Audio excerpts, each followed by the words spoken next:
Hello, viewers, and welcome to Wartales. For those of you who aren't familiar with the title, Wartales is a turn-based strategy game with a real-time campaign map element to it as well. It's a game that I've been looking forward to covering a lot on this channel. It's one of my favorite games. It is basically the premise is that you are the commander of a group of mercenaries, and as you play through the game, you assemble this company of mercenaries that includes both humans and animals, and you essentially go around completing quests and jobs and kitting up your company, building up your camp. There's a lot of different aspects to the game, and there is quite a bit of replayability because of how many different combinations of classes there are and how different party sizes can affect the game as well. So without any further ado, let's go ahead and get started. We're just going to start up a new game.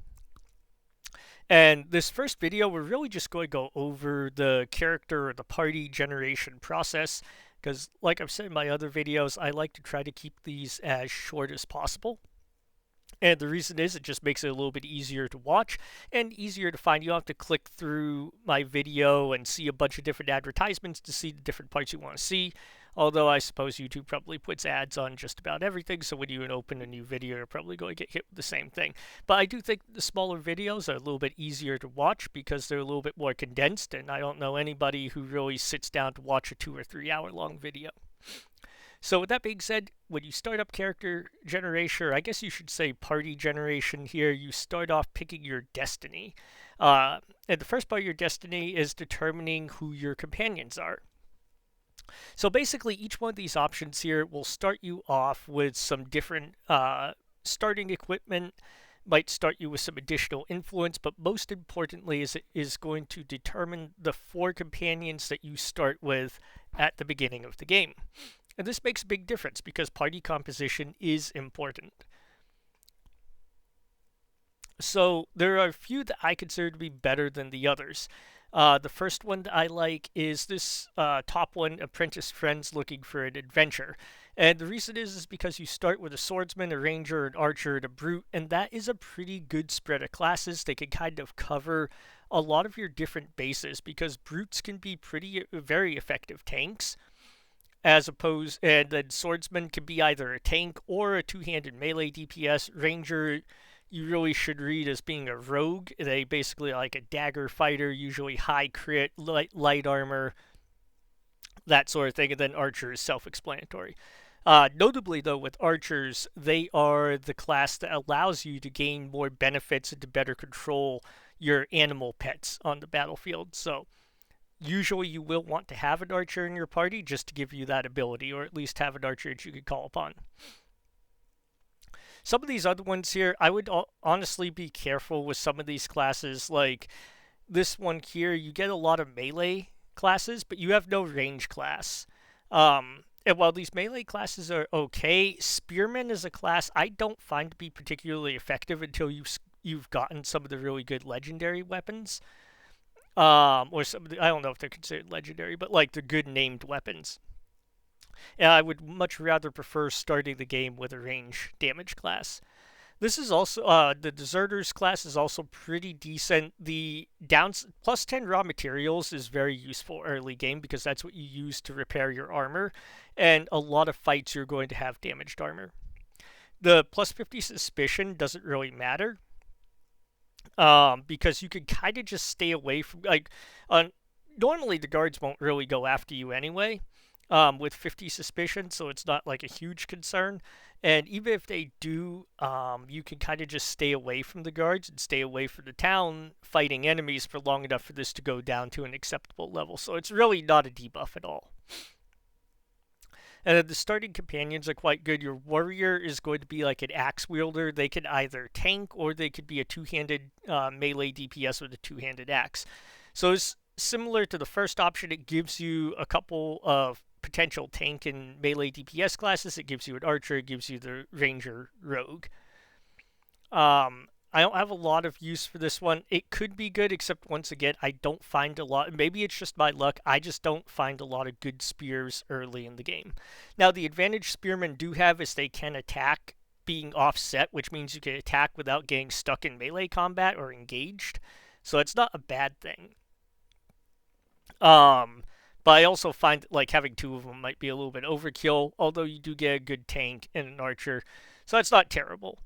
And then last, down here you have like the bandits looking to escape the guard. Unless you're doing like a bandit themed playthrough, I don't really see a whole lot of reason to go with this. The class composition isn't that bad, but you start off with a bunch of stolen items. Dealing with stolen items can be kind of, I wouldn't say it's difficult, it's just kind of a pain to do early game. You have a shipwrecked pirate crew. The classes here are not terrible. The warrior's not bad for tanky. You get the rogue, you get the archer. Pugilist can be quite a good melee DPS class. However, you have two very light melee DPS classes, and that could hurt you early game as well. Just because you'll lack a little bit more bulk. Whereas, like, a warrior or a swordsman, you could actually, swordsman especially, you could actually kit in heavy armor, and they could do quite well in heavy armor as a melee DPS. And so they add not just high damage output, but also some bulk, some tankiness on the front line. Whereas a pugilist doesn't really do that as well.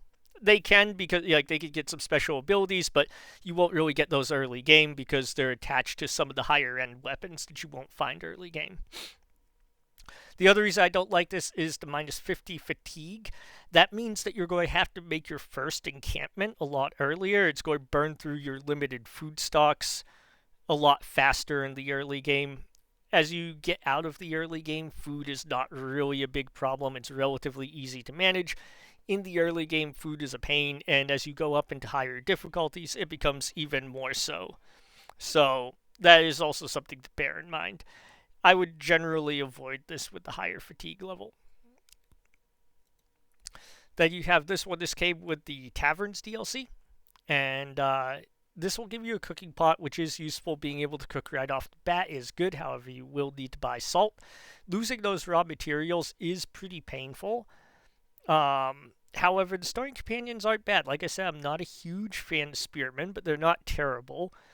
And you start with a brute who is already kind of made to tank because they have the cooking there. And then you have the archer and the ranger rogue. So that's not terrible, but also not optimal. And losing those 15 raw materials will definitely, it's not great early game. Then lastly, you have the Brothers in Arms, the Legion retirees. This could actually be a really, really good starting setup. And the reason is crossbows are very, very strong. And if you build them right, they combine very well with, like, say, the warrior or the brute, because they can basically provoke attacks of opportunity. They work well with the ranger, too. I just usually keep my rangers away from being engaged.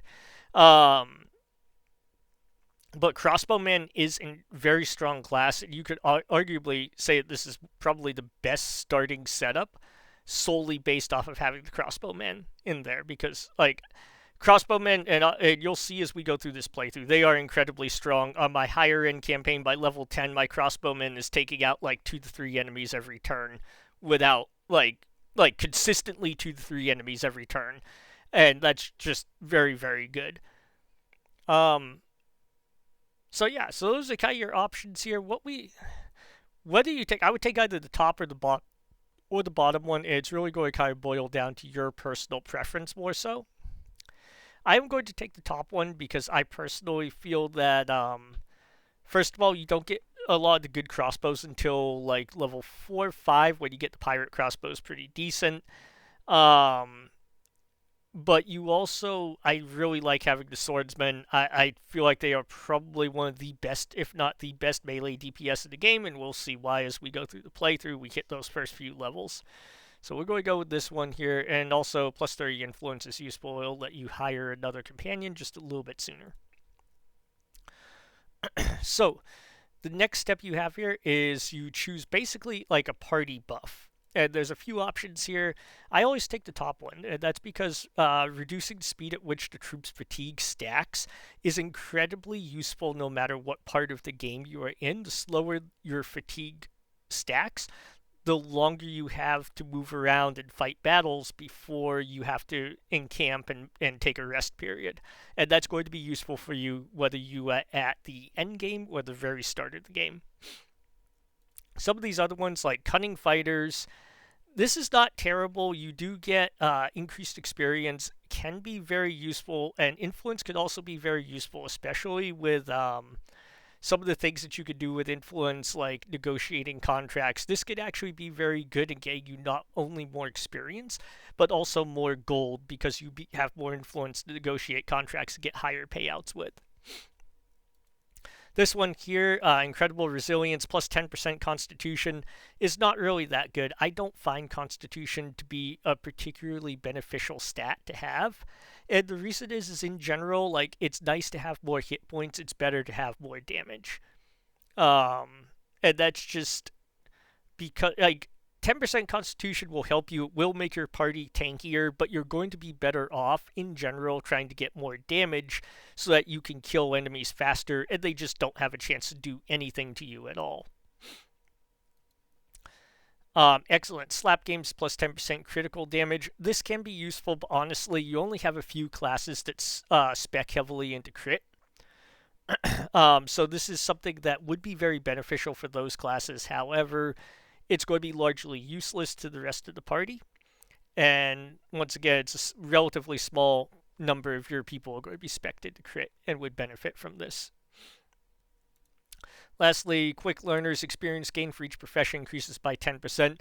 This isn't bad, it's just not great in my opinion either. Most of the professions outside of like lockpicking are pretty easy to level up, and the best ones in my opinion, like blacksmithing and cooking, those ones are pretty easy to level because you could basically just farm resources or dismantle stuff, and then you can kind of spam craft and level those up pretty quickly. I wouldn't like go out of my way to debuff my profession experience, but I also wouldn't really go out of my way to increase it either.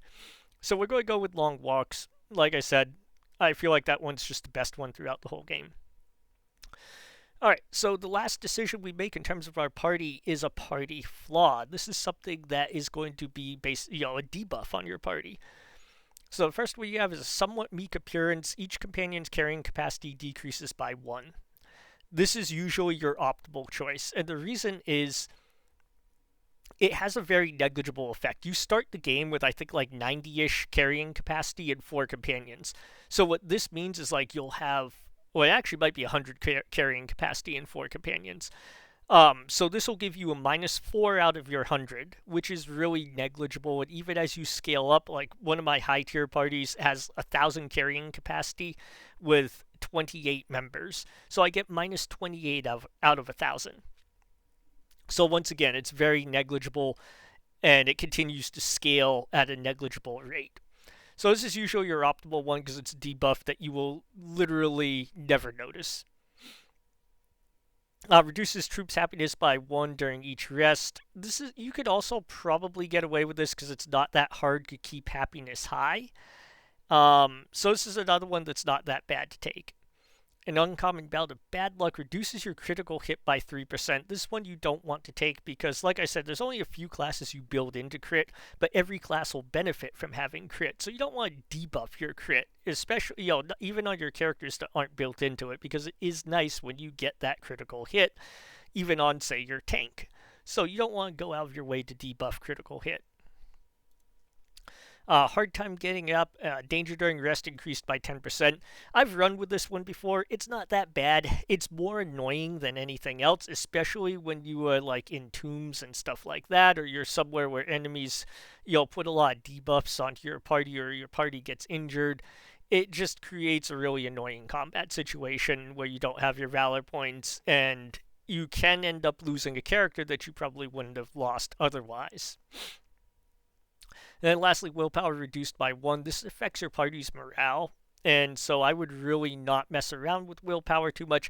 I don't put a whole lot of effort into pushing willpower that high, but it's another one of those ones I don't go out of my way to buff it or to increase it, but I also don't go out of my way to decrease it.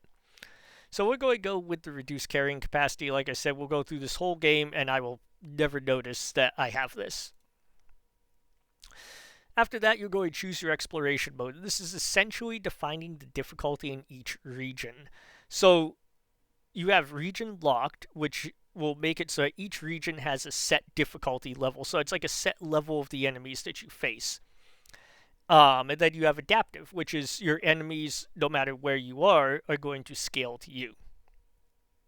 Neither one, in my opinion, is really harder or easier than the other. It's more a matter of preference.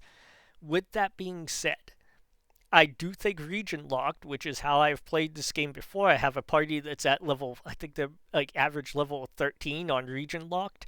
And when you hit level 9, you could hit a really bad experience wall because you're just not getting enough experience from your battles and your quests to keep pace with trying to advance to the next region. And what that leads you to is it leads you to this situation like the one I had where I'm running around having to fight like I think it was like 15 or 20 battles, and none of these battles are hard. Like none of them are challenging, they're just very grindy battles because I had to fight them to slowly grind out the experience so I could progress to the next region. And that's something to be aware of if you do choose to go with the region locked exploration. So for these purposes, I am going to go with adaptive exploration. That way we can run around a little bit more. We'll have a little bit more in the way of opportunities. The other thing to keep in mind is region lock does work like against the AI as well, because if you go back to like a starting zone like Tiltron, when your party's level 12, you basically just steamroll everything there. You still get pretty substantial rewards from doing quests, so you can kind of just run around mindlessly doing the quests and stockpile a bunch of gold. So like I said, like region locked is not at all harder. Adaptive will give you more of a challenge no matter where you go, and I like that we can go anywhere and we have the freedom to explore the map. We also have it so that when we go back to a starting area, we can't just go and farm gold off of really easy enemy parties. So we're going to go with adaptive. Excuse me. Alright, so now you select your starting region. I'm just going to leave it with Tiltron. That is the default starting area. It is probably, and if you were to go with like region locked experience, you would start in Tiltron. For combat difficulty, we could go with expert. I usually avoid extreme, and the reason that I avoid extreme is because companions who flee are lost, and I just don't like that mechanic. Especially since there's at least one battle I can think of off the top of my head where you are almost guaranteed to have somebody flee. It's just like the way that battle is set up is just kind of weird that way. And I hate losing a companion because of something that was like programmed in as a mechanic, I guess. So the other thing I don't like about that is like, realistically speaking, a lot of times soldiers would flee the battlefield but then return to the army afterwards. It's not like they fled and just, left forever. Some did, but not all of them, and so I don't like having it set so that companions who flee are just gone forever. So we'll leave it on expert, and then we will go with the survival difficulty. You have your choices here. Extreme is, I've played a couple times on extreme. I don't particularly enjoy it as much. If you do play on extreme, the one thing I would say is do pay more attention to happiness. It is a lot more difficult than it is on easier difficulty levels to maintain your party's happiness. You also have more chance to get injured during professions, mostly when you make mistakes. The reason I don't like playing on extreme is because merchants restock very slowly. And I understand that this does make it more challenging and maybe in some people's opinion more realistic. I also feel like all it does is it makes me sit there for longer, like running in circles around a village waiting for them to restock a particular ingredient that I need for cooking or something like that. And I don't find that really adds to the game. Like, it doesn't add a lot of challenge. It just adds a lot more of me grinding in the same area, doing, instead of actually progressing the game. So I usually do avoid extreme. We could play on, we'll go ahead and do this one on expert. And I'm just going to set it on free save just because, we will be playing through this with, we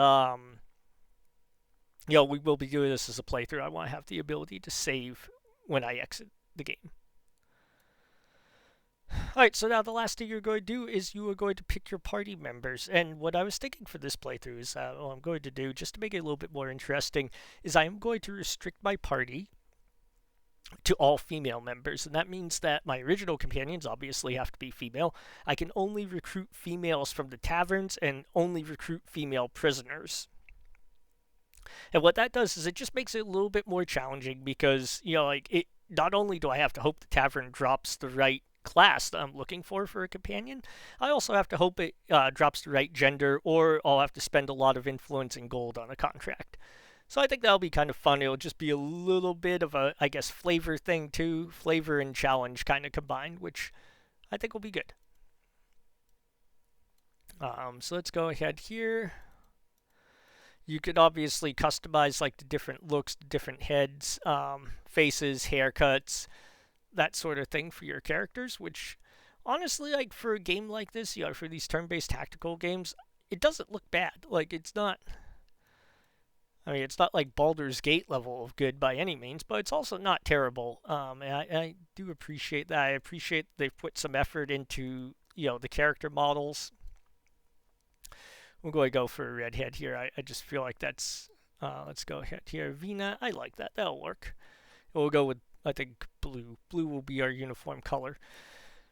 Okay, so the thing that does matter here from a gameplay perspective, you have a primary ability. This is usually going to be dictated by either your weapon or your class. I think in the case of the two-handed swordsman, it's dictated by the class more so than the weapon.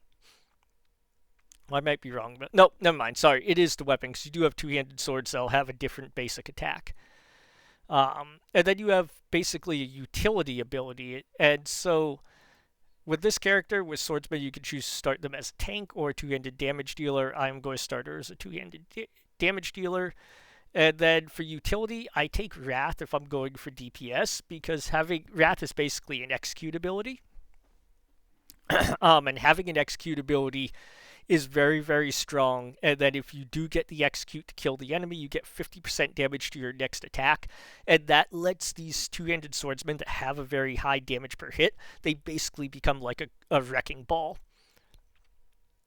So now you have some positive traits that you can choose. I am going to pick strong because that will affect her damage. Then the other one I'm going to select is quick. Quick is movement's actually a very important stat in this game, especially as you get up into bigger parties. You'll get bigger maps, and having a party that is able to cover distance and get to where they want to be at is going to be very important. Just be aware that movement only affects your tactical combat; it does not affect campaign movement. And then you pick a negative trait. I'm just going to take Glutton. Like I said, I usually don't have many problems with food, so I can usually take Glutton fairly safely. Alright, and on to the next character. Once again, we'll just make her female. And we'll go, let's see here.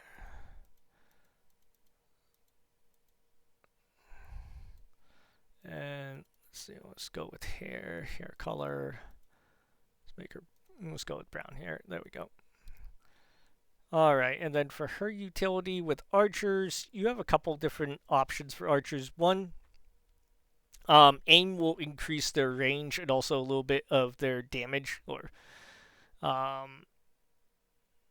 the other option is to go with run or first aid. I actually usually take first aid on my archers, and the reason is they usually have high mobility and they're usually in the back line, so they don't usually take damage or run the risk of getting knocked out.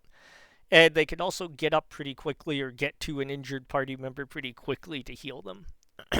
So that's why I usually go with first aid. And then for archers, you want to take nimble, because dexterity is what increases their damage with a bow. And then you have a couple different options here. You can go with quick again for more movement. Archers do benefit from having high movement, so they can get away from people that want to kill them in melee range. The other option you could go with is, what was it? I was looking at Bloodthirsty for increased critical hit. Archers are another class, can benefit a lot from having a high crit rating. So kind of up to you in terms of how you want to do this. I am going to go with Bloodthirsty, because that 3% crit is really good. And you got to think about it this way too, like having that critical hit increase is going to be useful quite a bit throughout the game. You have, in my opinion, you have more ways. You have more ways that you can mitigate having low movement on an archer. Like you can kind of front line in front of them, do other things to keep them from being in direct danger. Whereas critical hit, it's just a stat that character has to innately generate. Alright, here we go. We are going to go here. Let's make up a new name for her. At least that works for me. And then we'll go, what type of hair here? That looks good. And gotta get that uniform color blue on her. Alright, there we go. Now for your assassin characters, definitely you go with Wrath for the execute ability. Pretty much no good. And then I'm going to go with Bloodthirsty and Nimble here as well, because once again they are a class that goes off of dexterity. And we'll go with Glutton. Yeah, I think I left this on random. Yeah, we don't want it to be random. Now, Drunkard is not that bad. If you take a character or two with Drunkard, you could get alcohol fairly easily. You could brew it yourself. So this is not at all a bad option to take either. And lastly, we have our Brute. Let's switch it to female. That works for me. I'm fine with that look. Get a blue Amana. Amana is fine. Okay, and then for this character, for the utility ability, you have a few different options here. I actually usually go with Wrath. This is it's a very good ability because it's not just an execute. It's also that ability to get the plus 50% damage on their next attack. And that can actually stack very nicely because their basic pound ability, until you get a different weapon, also increases by 50% if the target has armor. So like if they kill a target and then they go and attack another target in the next turn, chances are that next target's going to have armor. So they're basically hitting for plus 100% damage. With that first attack on the new target, which can be really, really good. Something to keep in mind. The other thing is normally on other tanks, like if you took one of the warrior tanks or a swordsman tank, you would want to take this because it applies weakening, which reduces the damage that enemies do to them. However, this class, the Brute, very early on in one of their tank specs, gets an ability that applies weakening for 2 turns. So once you get that ability, it basically negates the need for the taunt. And that's why I don't take it on the Brute, and that's why I prefer having a Brute for my tank. Now for her, we are going to increase her Constitution. There are actually 2 ways you can build a tank. And actually, you know what? I think we're going to go with Strong instead. So I like giving them Strength because putting out damage is still important even though they're a tank. And now the 2 things you could do is you could either go ahead and increase their Constitution, which increases their hit points, or you could increase their movement, or you could go with Thick Skin, which is going to increase their base guard. So there's a couple of different thought processes here. First of all, base guard, my understanding is base guard does not take into account items, so this does not scale throughout the whole game, as well as like a flat increase to their Constitution, because this is just their con, not their base con. So that's something to keep in mind, and that's why I often go with Constitution over guard, because the guard is only the base guard. So even if you get like really good armor that gives them a lot of guard, I don't believe that it's 3% of that. Yeah, I think the reason for that is like some of the end game heavy armors, like you would be basically taking like no damage. And then we'll go with Glutton here as well. Alright, so there are the humans. We also have a pony here. We'll just let it be called Pony. And I am going to take Constitution because I believe that that affects carry capacity as well. Then we'll take Stocky for some more carry capacity. And we'll make the pony a glutton too. Alright, so that is the party. I hope that this video was helpful. I know it was kind of longer and a lot of me rambling about the different classes and the different options. But I do think it's important to understand, you know, like kind of how when you start the game, what the thought process behind building a party in Wartales is. And it does make a difference. Like having an optimized party, especially at higher difficulties, is important even at the start of the game. So with that being said, I hope that you enjoyed this video, and I hope that you'll enjoy us for the rest of the videos in this playthrough. If you have anything you want to see me do, then definitely leave it down in the comments below. And Let me know what you think about running an all-female party. Is that an idea or a theme that you guys like, dislike? Let me know. That said, thanks for watching. See you next time.